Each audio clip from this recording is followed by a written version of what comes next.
Hello and welcome to this webinar where we're going to be taking you on a 10-minute whistle-stop tour of crowdfunding. The aim is to take you through, give you a really good idea of some examples that have crowdfunded, how they work, importantly how they work behind the scenes, how they've actually marketed these projects to achieve success, and the sort of process that we go through with an early stage idea to get them ready for crowdfunding. At the end we'll have some time for some questions, and if you've got any other questions you can email me at phil@crowdfunder.co.uk. Right, so to start with, there are about 5 different types of crowdfunding. We split this down into donation crowdfunding, where somebody is just giving you some money and you're giving them nothing back in return. There's rewards-based crowdfunding, which is a great way of earning more money or raising more money from the crowd. And that is where someone puts some money into your project and you give them back something tangible in return. It could be a product or a service, an experience, maybe some sponsorship for a larger business, and we'll go into a lot about this in this session. There's also community shares crowdfunding. So some enterprises, they're co-ops, they're set up as a community benefit society. It's used a lot for things like buying local pubs or saving local swimming pools. It's also used for publications like Positive News and New Internationalist, where it's a community-owned endeavour which can be owned by the crowd and can raise money from the crowd. These are the 3 areas that I've predominantly worked on. You'll also see out there in the news crowdfunding stuff about peer-to-peer lending and equity crowdfunding, which is more about established businesses raising money and getting something tangible back in return. But we're going to talk about donations, rewards, and maybe a little bit about community shares. So to give you an example of a great project, this is Joe from Organic Blooms over in Gloucestershire. And these guys have basically got a field where they're the UK's only organic flower grower, but they're a CIC and they also work with adults with learning difficulties to get them back into work. It's an amazing enterprise, and they basically reached capacity, needed to expand the facilities there, get another polytunnel, put in some facilities, and so that they can actually grow even more because they were at full capacity. So they set up a crowdfunding project. We worked for them for a period of about 2 months before the crowdfunding to make sure that they're all ready for this. A lot of that is on kind of getting the page ready here, but also then on the marketing plan, which we'll come on to. And so Organic Blooms, if you look at their page, there's a video, which you'll see on a lot of crowdfunding pages. It's well worth having a video because you will raise more money. There's a short description just to the right of the crowdfunding video. Underneath that, you'll see a range of text that they've written about the project, a background about them, what they're going to do with the money. But importantly, in rewards-based crowdfunding, you have rewards. So on the right-hand side is all the things you could get back in return if you put your money in. So for £15, you get to come along and have a tour of the gardens and get some cake and tea. So it's a great way of making sure people put larger amounts of money in, but also that people actually come on site and get involved and see what you're doing. They had a reward on here which was up into the hundreds, which is you can get flowers delivered over the growing season to your house for people who are outside the area. So a range of different opportunities for people to get involved. And what you're looking to do with rewards is move people out of that £10 and £20 give into £50, £100, £200 gives. And I always like to look at it like moving moving it from people's budgets in their heads. I always have a certain amount of budget that I'm willing to donate to projects in a given time, but if you move it into my entertainment or my purchasing or my family entertainment budget, suddenly that's a different amount that I'm going to be giving you. And that's part of the aim with crowdfunding, is to find those things that people want to buy from you. So in terms of how it works, a lot of people come to crowdfunding and think, yeah, I've got a really nice idea, I'm just going to stick it up online and it's going to magically get funded. I'd love that to be the case, but it's not the case in pretty much 99.9% of projects. There's a lot of hard work that actually goes into it, but it's scientific and you can work your way through it and definitely get yourself to a point where you're happy with how much you could raise and know exactly what are the key elements that you need to tackle to make sure you can hit your target. So we break it down into kind of 3 elements. There's a lot of planning that goes on before. What's your idea? Who will want to back it, and how do you reach these people that will want to back it? There's also a lot of work that actually goes in terms of writing that text, writing the text, making the video, and spreading the word, on the ground as you're doing this. And then once you've done all of that, there's actually the project to run. There is a launch. We often say have a launch party, get it out there, get people involved. But it's an intensive period. We suggest running a project for 28 days. It's an intensive period where you're being expected to work on this every day. and as much as possible have a team of people working with you so that you can spread the load of this. It's unlikely that any project is going to magically fund itself. It takes time, it takes effort, but you can plan this and work your way through, and it's well worth it for several reasons. Some of those reasons are obviously the money. You get some money, you can do your project, but there's also a huge element of validation in this. When you put your idea out there and people back it, it gives you a real sense that this is something worthwhile doing, and I know there's support for this, and I've got a future in doing this. There's also an element of awareness. If you get grants or a loan from somewhere, you'll often use that money to try and get awareness of your project and get awareness out there. Crowdfunding has an awareness mechanism built into it by its nature. For every person who backs your project, you'll probably be getting another 10 people seeing your project. So it's a way of getting in front of thousands, if not tens or hundreds of thousands of people who can learn a little bit more about what you're doing, whether they contribute or not. And one of the bits that I love is actually that you end up with these advocates. People who back crowdfunding projects are not just sitting on the sidelines giving you money, they're actually going out there and telling people about your work. The number of times I hear it back to me that people say, I've backed this project, they're doing this great work, this is what they're doing. It becomes a great dinner party conversation about all the stuff they've backed, and they become somebody who can actually often get involved in the enterprise. We've seen people back projects and then become trustees. We've seen people back projects and then become employees of organizations. So it's a great way of getting the word out there. So I always break crowdfunding down into a battle of two halves. There's an element that we need to plan this project and pull it all together. And then the other half is we need to promote your project, get it out there and get it funded. When it comes to planning your project, I like to use the crowdfunding canvas, which I created, which is basically splits it down into three key elements, which is what is your idea, who is interested in your idea, and what rewards can you offer. This is a really high level view of this, but it allows you to really start thinking and start to distill the ideas down into something that works for you and works for other people. So if we take each of those elements in turn, your story, what is the idea? I believe you've really got to answer three high level questions here, which is what is it you want to achieve? Why is this important to your backers and to the world? And how will you use the funds raised? If you look at most successful projects, they'll include at least those three elements. There's also elements about who are you, etc., etc. But these are the three ones that will get across and make people decide to back your idea. If you look at that in practice on someone like Organic Blooms, who's going to actually back their project? That's the next key element. So if we go round this wheel, we look at who's going to back this project. Well, the groups of people that are likely to get involved. There's definitely an element of local people who are in the vicinity of the project, who are aware of its work or not aware of its work, become aware of its work, and then think, this is great for our area, I want to do it. They've then also got the added bonus that they've got people who like flowers, people who buy flowers. That's a wider audience, it's a national or international audience. How do I reach those people and how do we get them on board with our project? You've then got another section of that, which is people who like organic things. They're an organic flower grower. What partners are there out there that can spread word about us because we are organic and we're growing organic flowers? And then there's also people who like growing. There's a huge element of that project, which is actually about getting out there, getting your hands in the earth, and the therapeutic side of actually working in the soil. You can keep going around the circle like this, but it's worth looking at your idea and breaking it down into those key elements and going, who are the types of people that can back my idea? Because then this will form the heart of your marketing plan of how you get it out there.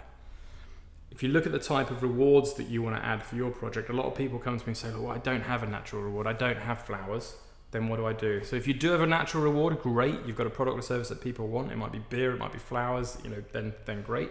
If you don't, then there's a range of other things you can do.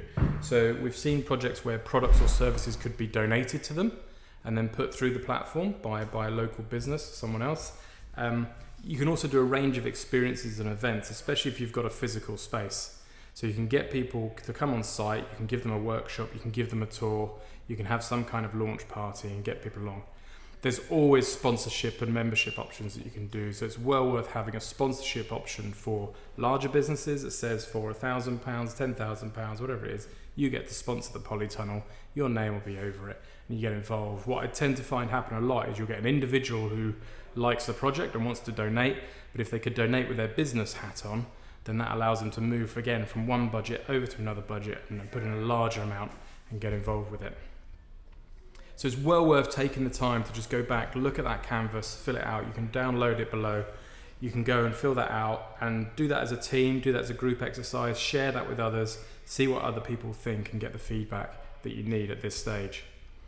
So that's the first half of the challenge, which is how do you actually plan your project and put it together, very high level. The second part of it is actually how do you promote your project? How do you actually get your project out there? Now this is the key thing you need to remember in today's society. 65% of people at least will see your project on mobile phone. So quite often when you're creating your project, you're doing it in a desktop environment. You can see all of the glory of the project page. When you look at it on a mobile phone, by nature of it, there's a lot less information shown. It's the title, it's the video, it's the first lines of text. You've got less and less space to actually get that message across. So that is intro text become very, very important. The other thing to remember is your users are probably viewing this on a mobile phone whilst they're walking around, whilst they're putting the kids to bed, whilst they're looking at their phone when they should be doing something else. Attention span is short. People are going to be flitting in and out of this. They may see it 5 to 10 times before they actually pledge. You need to hit them in a lot of different ways. But it's worth thinking about that when you push your project out, that not all people are going to see it first time, not all people are going to back it first time. We need to come up with different ways of talking to them over the period of 28 days. This gives you an idea of how a project flows. So these are some of the stats that you get in the Crowdfunder dashboard, and you can see on this project, huge spike of traffic from the beginning because they've done all their planning and they've had a huge kind of splurge of interest at the beginning and they've launched it. You'll see then different spikes as they do different activities, and then you get a big spike at the end as they're getting to the kind of closing stages. We've only got 3 days left, 2 days left, 1 day left. Come on in and get involved.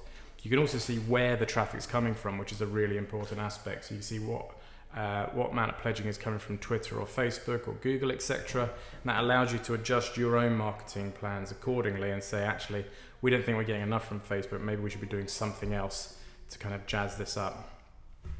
This is my second canvas, which I love to use with projects about trying to map out your crowd. So I call this the supporter canvas.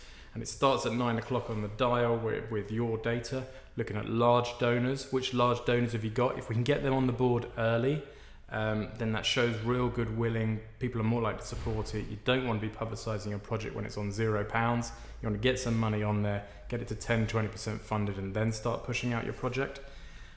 What email data have you got? If you've got an opted in newsletter that people were signed up to that you can push out, the bigger that list, the better. The more current the list, the better. The more engagement that list, the better.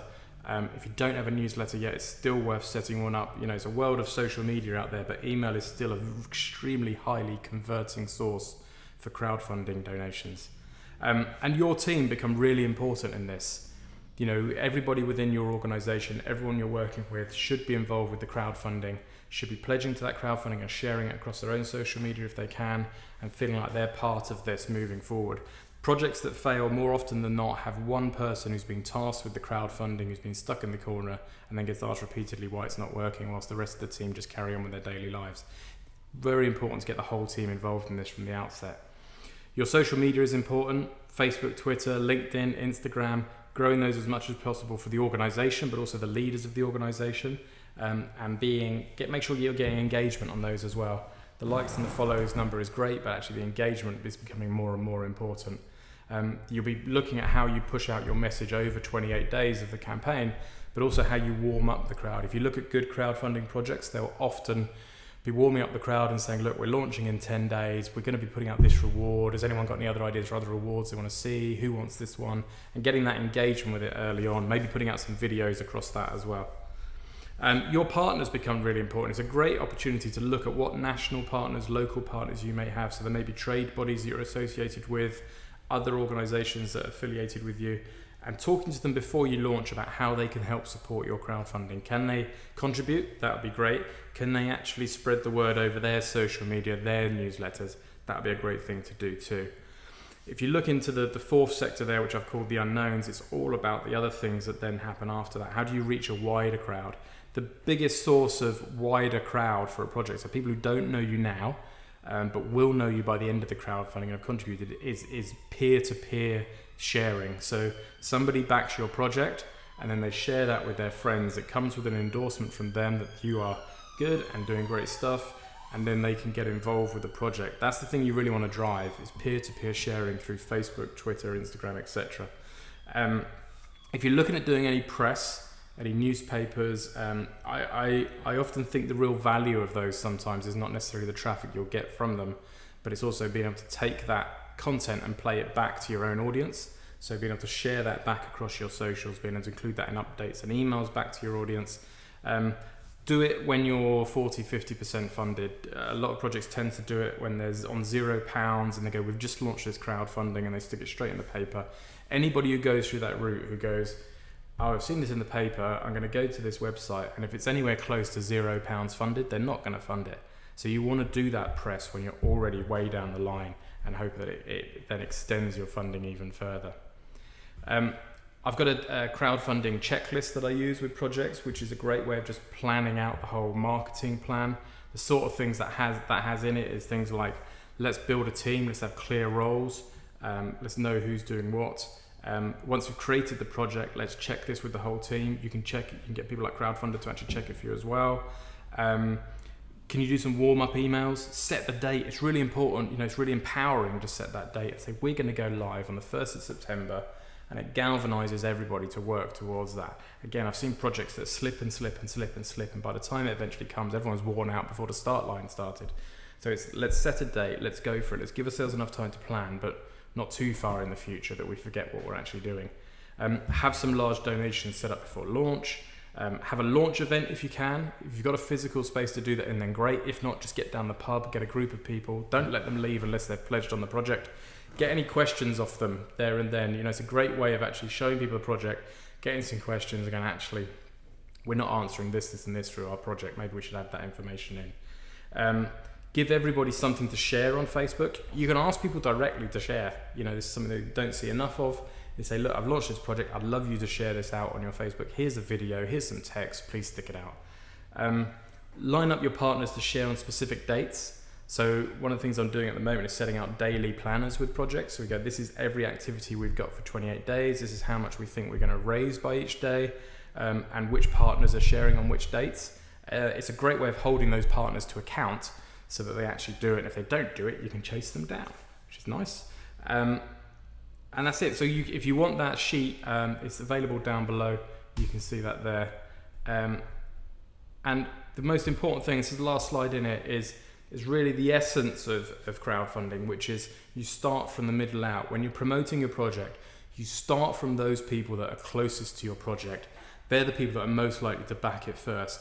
And the act of them backing it and supporting it means that by the time the people who don't know you see it, you're already 20-30% funded. You've got 50 to 100 people who have backed it, and it shows that you've got endorsement from those people close to it.